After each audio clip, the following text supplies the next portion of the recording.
The Chicago Bulls have yet another interesting game, even though it came in a loss. We're going to talk a little bit about that. Plus, we got a recent update on Ayo Dosunmu, who's apparently dealing with this injury a lot longer than what we initially knew. We're going to get to all that and more on today's Locked On Bulls.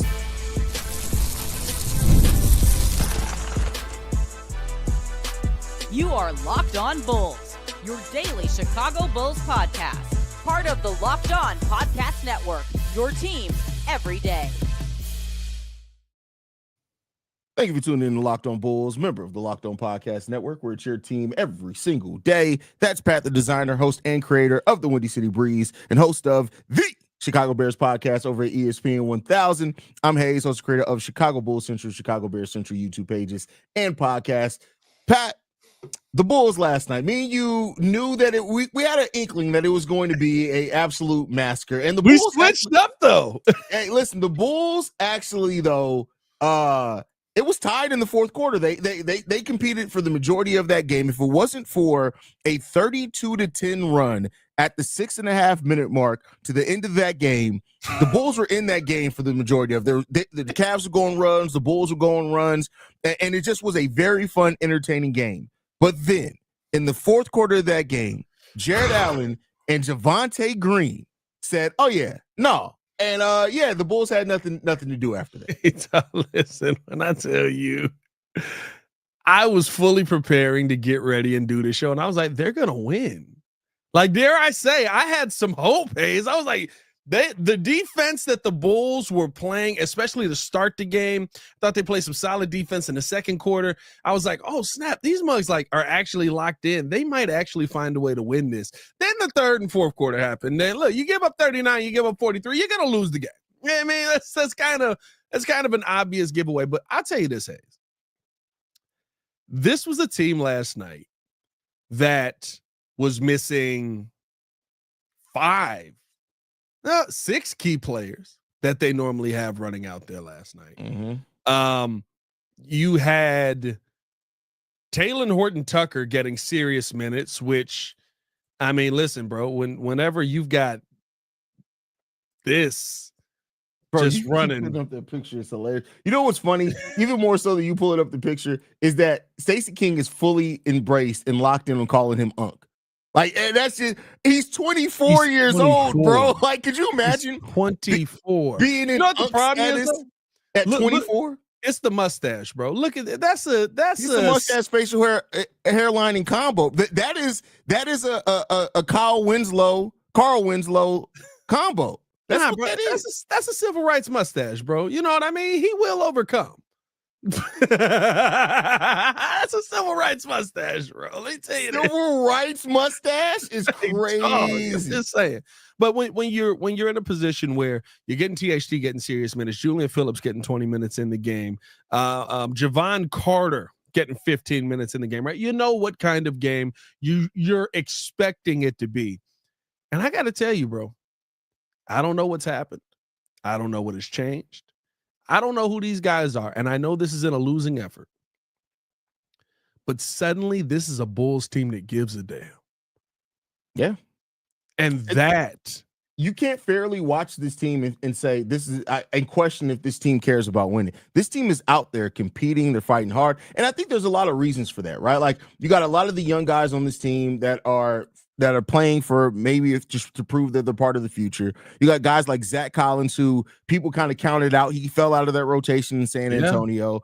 THT's playing for the next check that he can get to hopefully get that hairline replacement that LeBron got. So you got guys that he's not getting. It's not going to stick. It's going to be like Tory Lanez. It's going to stick for maybe a year and it's going to be right back out. And so you got guys that are playing to prove some things, right? And so I think that brings out the best. I just hope.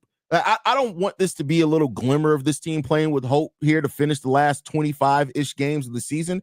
Because if we come out and we look again like the lethargic team that gets punched in the face, that just is like, oh, okay, well, I guess we're going to lose. We go back to that, and on top of already going into the season knowing we're going to lose a lot next season, I may lose my crap. I literally may lose. I think here's the thing, right? Me and you have talked about this, and I think we're kind of on different ends of it. But, like, if you go into next season with – and by the way, this is mostly – different players kind of at the lead in this. And so there is also a new energy in that as well. It is not Zach LaVine. It is not Nikola Vucevic. Who is we shutting him down for strain cast? Is it? It feels over, bro. It feels like the Vooch era ended in just like you know what it is. You know what that is. You know how like on the last when you already put in your you're about to put in your 2-week notice, and you're and just they like fire you before they do it. No, either that, and then you're like, hey, but I got 4 vacation days. Vooch is using up his PTO. Vooch got rollover PTO, and he's using it all up right now. PTO before I get up out of here is basically what's that. Nah, man, it's just I'm with those guys out of the way, bro. It seems like the mindset of this team has completely changed, and that's not something small. Right? People may look at that and be like, well, yeah, but you got a bunch of players who got something to prove and they're trying to figure it out and they want to prove that they should be a part of the team. I hear all that. But look at other losing teams around the NBA. Look at other bad basketball teams around the NBA. There's a lot of players on those teams that got stuff to prove. Yeah. How those Chris Middleton minutes looking? How's that Kyle Kuzma time looking up in Milwaukee? And they're winning. Yeah. Yeah, I mean, like there's something different about the feeling of a team playing with respect for the city that they play in. And this team is not talented enough. But this feels like very similar Bulls teams that weren't talented enough, but that were going to fight you tooth and nail down to the very end. At the end of the day, in yesterday's game, Javonte Green going off was a little weird. Maybe that was a little, maybe AK said something to him on the way out and he took it personally. But it really just came down to, we don't have enough talent to stop these guys. This is bad. Dang it. But I didn't at any point in that game feel like the Bulls were just like, time to phone it in. No. And we can't say that about this team right before the All-Star break. I came on here and told y'all I was at the game. They did not care after that in that Detroit game. They could care less in that Detroit game. So I like to look at these games now at what would have been the moment earlier in the season where the Bulls would have been like, it's not our night. In the second quarter of this game, the Cleveland Cavaliers went on a 26-12 run in which they ended it being up. And the Bulls immediately coming out of the third quarter, they went on a 21-14 run. But then the Bulls answered the 7-0 run, right? That would have been the time period there where the Bulls typically would have been like, it's not our night. We don't got it. And yeah, and you get 2 runs like that back to back, one to close the half and one to open the half. That usually would have been where the Bulls were doomed at. But in this game, they said, no, we're not done. They went on more runs in that game. Is this the best case scenario you could have hoped for this kind of team? From the entertainment standpoint, absolutely.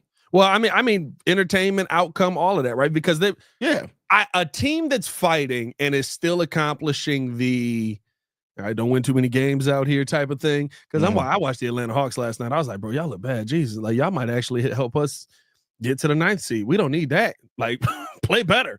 To me, this is the best case scenario of an outcome that you could have where you got a team that how many times have we said fought hard to the end and just didn't have enough talent to win it? That's kind of best case scenario, I think, heading into next season, because it feels like the mindset of this team is finally right. And it's a team that I can get behind.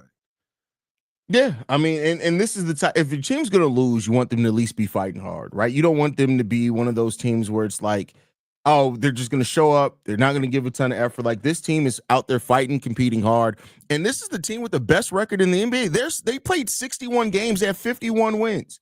Right. And yes, they were missing Evan Mobley, but other than that, it was the actual Cleveland Cavaliers. That's another thing. It wasn't just some random team out there. So yeah, I got to give them credit, man. They're playing really, really well here, man, and I appreciate it. Yeah, it's fun to watch. I hope that this continues, and don't change the don't change whatever's in the water up there at the UC, because these mugs playing at a different level than probably. It feels like this is probably not true. I'm gonna preface it by saying that. But it really feels like this is the hardest the Bulls have played since the first 35 games of Lonzo Ball. I can get with that. I can get with that logic. It's sad. It really. I'm sitting here. I'm like, bro, I ain't seen this team play like they cared in a long time. Yeah, this team's definitely fighting and competing hard, man. But next up, we're going to be talking about the Dalen Terry starting experiment. Should it continue, considering that we're not going to win a lot of games? Is it time for an end and give somebody else that opportunity? We're going to talk about all that. But first, we got to get to the message from Open Phone. Running a small business means you're wearing a lot of hats. Your personal phone becomes your business phone. And before you know it, you're juggling customer calls day and night. As your team grows, it becomes impossible to manage everything with your personal number. That's where Open Phone comes in. It's the #1 business phone system designed to help you keep your work and personal life separate.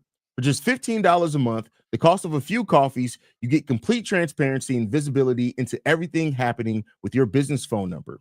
OpenPhone works through an app on your phone or computer and integrates with tools like HubSpot and hundreds of others. It also uses AI-powered call transcripts and summaries, so you'll have a rundown of your calls and action items the second you hang up. And if you miss a call, no problem. Automated messages are sent directly to your computer, ensuring you never miss an opportunity to engage.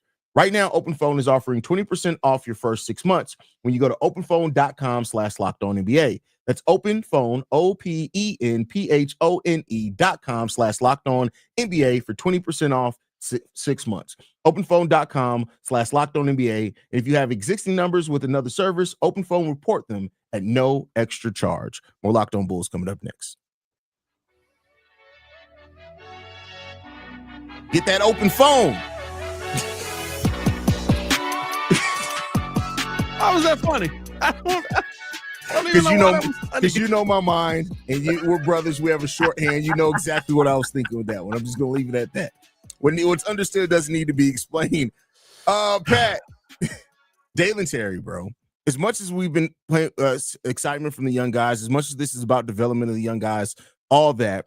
How do you feel about Dalen Terry starting? And based off that feeling, do you think it's time to maybe give Julian Phillips a chance to run the Julian Phillips and Buzelis lineup? How you feeling? I mean, look, bro. Like, what are we talking about with Dalen Terry starting? What are we? I mean, okay, he got in the starting lineup because everyone else was dead. I don't need to see it. I don't need to experiment with it. I don't need to what is it you're really hoping to see from Dalen Terry in the starting lineup? I mean, he was solid yesterday. I'm not going to sit here and say that he was trash, right? But I think intensity defensively is kind of the thing that you hang your hat on. And he was out there for a part of that big run to finish the game. When the intensity ramped up, he didn't ramp up with it. I don't know if there's a world that I'm living in where I'm worried about where Dalen Terry's minutes are being distributed unless he's getting 38 minutes a night. So I'm good on Dalen Terry starting. I don't need to experiment with it. I do like the Modest Buzelis, Julian Phillips lineup. I like the conversation around that because to me, I think that that is a very much, and it depends on the tough part about both of them is they're still trying to find that 3-point shot. Julian Phillips has gotten a lot more aggressive with the 3-point shot, but they're still trying to find that 3-point shot. Modest Buzelis 1 for 7 last night. He was missing bad. It was one that just went over the rim. I was like, dang, brother, like drive. End up finishing out the game, those 7 for 17 points. I thought he did a good job getting to the bucket. I like the defensive length. It's almost the Modest Buzelis, Julian Phillips lineup is almost that Captain Carney lineup that me and you started off locked on talking about. Yeah, I mean, it's like it's not quite, but it's close. And so I'm not. I'd be interested to see kind of how that plays out. But even that, I don't need to see that in a starting lineup kind of capacity.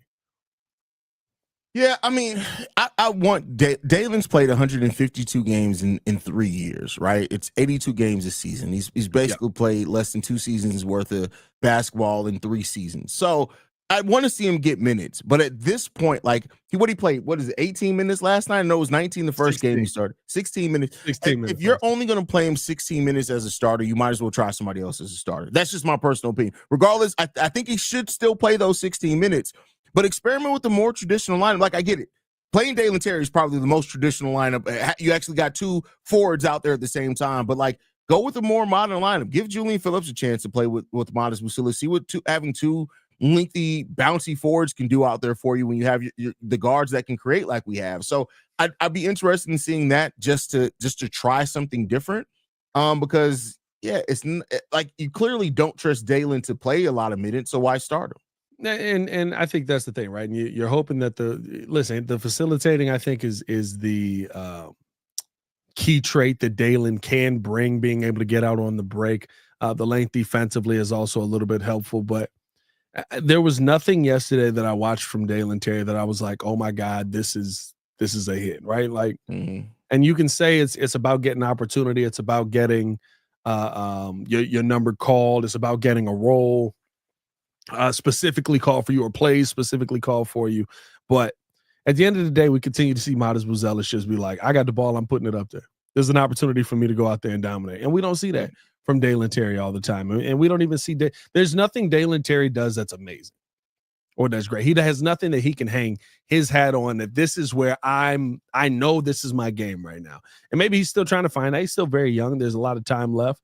But when I have guys like Coby White, where I know what his game is, it's the scoring game. Where I have guys who in his first year, Modest Buzelis, his game is attacking the rim.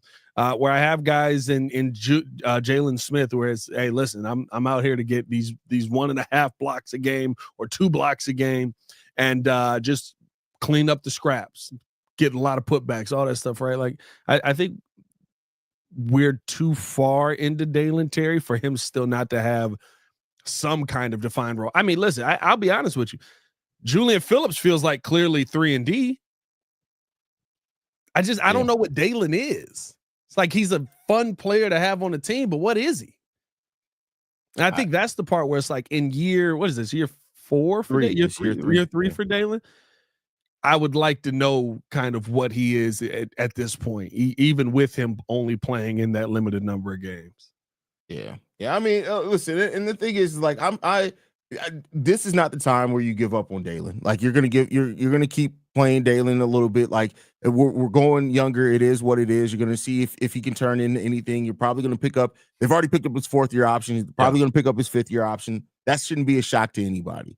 But it's just that I think at this point in time, you might as well mix it up. You're losing games. You're not playing them 20 minutes as a starter. Let's see if Julian could give us something more at that starter position, and at least where you could say, all right, bet he's still not scoring too well, but maybe the defensive aspect of it is something we can get a little bit more out of. So I think this is what it comes down to. The part that's always tough for me, right, is you've seen his minutes increase dramatically over the last couple of years. I mean, he's already played more minutes than he played the entire 2023 season. Yeah. And he's going to play a heck of a lot more the rest of the way. And his points per game has increased 2 points. His assists have increased 1. His steals are exactly the same. His block shots are less. You know what I mean? Like it's you're giving him more, and he's doing a little bit with it. I don't even know if a little bit's enough. You could almost say he's doing less with it. Like it's like I tried to give him credit, but like, bro, 2 points a game, bro. Like I gave you much more minutes. You should be able to average 5 a game, bro. But I think the Dalen Terry conversation is it's AK taking a swing in the dark, and hoping to hit something. The problem is Walker Kessler went right after him. He was right there. He was right there. It's not a swing. Bro, I think all Bulls fans aren't all in agreement on very many things. And I'm not saying, like, we're not a monolith, but I would go so far as to say probably about 90% of Bulls fans are like, oh, we're about to take Walker Kessler. Bro, listen. It's the same about the Bulls fans that thought we were getting Michael Porter Jr. Wendell, what? Yeah, but I think that back injury, we kind of knew that more so. But at least there was a medical reason where you could at least default back to. It's like Hey, do you notice that Walker Kessler is starting back to looking like he's so good, like he could be a top 12 so to 15 good. center in this league? He's so good, bro. He's just he's just solid. Just solid. Just like you look at him, it's like, what's he do? Run, jump, dunk, block shots. It's all I need him to do. He's literally what we asked Jalen Smith to be with weight. I don't think we want Jalen Smith to be that same. So yeah, like Jalen Smith can shoot. Hey man, before we get into this final topic, speaking of some of the medical issues that have popped up in the Bulls' history here, and maybe why it's best that we didn't take Michael Porter Jr. We might have killed him. We got to talk about better health. We'll be right back after this. Who's in your support system? If you are under this Bulls medical staff, you may need to listen up. We all need people to lean on, whether it's family, friends, mentors, or professionals. Even the strongest leaders and athletes know that asking for help makes them better. Therapy is one of the best ways to build a strong support system. It's not just for tough times. It helps with setting boundaries, developing coping skills, and becoming the best version of yourself. Some of the things that I think you have to do to start the therapy process and really to get yourself involved in is just learning to ask for help. I mean, I've seen firsthand how valuable it is to have a support system that keeps you grounded and motivated. That's where I can go to my wife. That's where I can go to my mom and different things like that. But sometimes you need somebody who's not in the family, who's not sitting there looking at you as a known commodity. They're looking at you just as a person who needs help. And I think that's the best part about BetterHelp here. Build your support system with BetterHelp. Visit BetterHelp.com/LockedOnNBA today to get 10% off your first month. That's BetterHelp, HELP.com/LockedOnNBA. More Locked On Bulls coming up next. You know what's sad is that when you can literally say that your medical staff almost killed a player and it not be hyperbole. It's not joking. It's literally, no, we almost killed a human that just wanted to play basketball, bro. Like, with that said, man, I don't know if you've seen the latest injury update, but this goes back to the Bulls medical staff. Apparently, Ayo Dosunmu had been dealing with this injury for a year, Pat, in which they've been telling him, yeah, go ahead and take, just stretch it out. It'll be okay. You'll be all right there. We'll get you back out there on the court. A year. Now, granted, I know somebody's going to look at this and say, well, hey, it's Pat. Y'all talked about how Ayo Dosunmu had a career year last year. So, it is what it is. I get that. Okay, cool. He's tough. That just tells me he's tough. But why make it worse? Like a year to deal with the shoulder injury for a year that apparently – a simple surgery that just takes 4 to 6 months of recovery, and it really has no long-term as far as negative impact. And like, it's no chance of him not making a full recovery, right? But like, what are we doing here, Pat? Shout out Jeff Baraka. That's what we're doing here, bro. That's what we're doing here, bro. Like, I'll say this.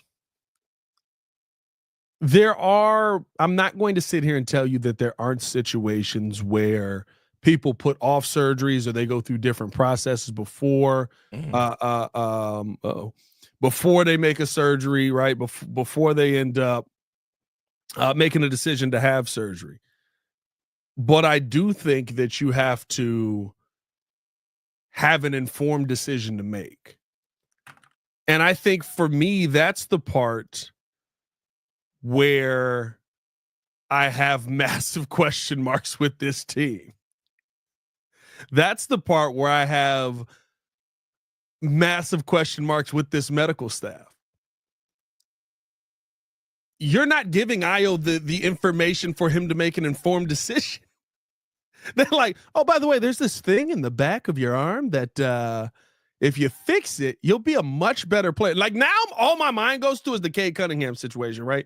Cade Cunningham dealt with an injury his entire high school career, the year of college, comes into the NBA, deals with it for 2 years, and then is like, I can't deal with it anymore. They fix it, and now he's one of the best point guards in the league. Yep. What is Ayo Dosunmu about to become? Hey, because that his shooting took a downturn this year, no doubt about it, right? But if he can get better than what his shooting was last year after the shoulder surgery, look what the Bears do. Bears are expected to trade for Chiefs All-Pro guard Joe Thuney. That's a good move. That's a good move, bro. That's a good move. Hold on. Now, 32 years old. We're not going to do a Bears pod here. Although if never mind, that was about to be wild. Never mind, that's my bad. Yeah, that's a good move. That's a healthy player too. Hey, well, we got our guards lined up now. Got our guard. Hey, wow, what are we doing in the draft? Anyway, running back. Hopefully, Ayo Dosunmu ends up coming back on the other side of this, just dominant. Yeah, hopefully. I think Ayo has all the physical and everything that to be a great two-way player. And that's really what you want, especially when you're rebuilding things like that. Having just two-way players on your roster, it just makes everything so much easier. And that's what it seems like is coming here for Ayo. So speedy recovery for Ayo, great for Ayo. It's just like, what is this Bulls medical staff doing? But as y'all can tell, me and Pat got Bears work to go do. So we want to thank you guys for sticking in. We were done with the pod. We were done anyway. We hit the time. We were literally just about to make a bunch of Jeff Tanaka jokes. Yeah, I mean, and believe me, there's going to be plenty of time for Jeff Tanaka jokes. So here's the joke.